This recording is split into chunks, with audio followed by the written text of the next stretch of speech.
ठीक है। तो अनंत रूप से बढ़ती हुई कोई लंबी रेखा है, लंबी चीज है, लंबी आकृति है जिसकी ऊंचाई चौड़ाई नहीं है, उसको हम क्या बोलेंगे? रेखा बोलेंगे। ठीक है। अब इसी रेखा में से अगर मैं एक छोटा सा भाग निकाल दूं, ये वाला भाग यहां से लेके यहां तक का भाग मैं अगर निकाल देता हूं, ये वाला भाग, तो इसको मैं क्या बोलूंगा? रेखा खंड। क्या बोलूंगा? रेखा खंड। अब इसमें क्या अंतर हो जाएगा बेटा? इसमें अंतर ये हो जाएगा कि इसके दो अंत बिंदु हमको प्राप्त हो गए, ये अंत बिंदु 1, ये अंत बिंदु 2। ठीक है। रेखाखंड के दो अंत बिंदु हमको प्राप्त हो गए,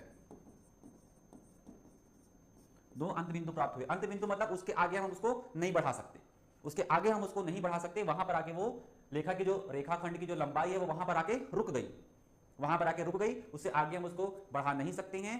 और पहला तो ये हो गया कि दो इसके अंत बिंदु मिल गए। दूसरी, ये एक निश्चित मात्रा हो गया, एक निश्चित लंबाई हो गई, इसकी एक निश्चित लंबाई हो गई, 1 metre, 2 metre, 2 kilometre, 3 kilometre, 10 kilometre, ये एक निश्चित लंबाई हो गई जिसको हम माप सकते हैं। स्केल से हो गया, मीटर टेप से हो गया। देखिए ना मीटर टेप जो हमारे यहाँ बढ़ई या जो इलेक्ट्रीशियन जो लेकर आते हैं नापने के लिए, एक बड़ा सा लंबा सा खुलता है ना, वो मीटर टेप हो गया। तो वो रेखाखंड को हम माप सकते हैं क्योंकि इसका एक निश्चित लंबाई होती है, दो अंत बिंदु होता है, इसको हम और आगे नहीं बढ़ा सकते। ठीक है। और जो रेखाखंड है, ये रेखाखंड जो है वो किसका भाग है? किसका भाग है? ये जो रेखा बना हुआ है, ये जो रेखा है, इसका एक छोटा सा भाग क्या है? रेखाखंड है। आगे बात समझ में बहुत अच्छे से आप पहले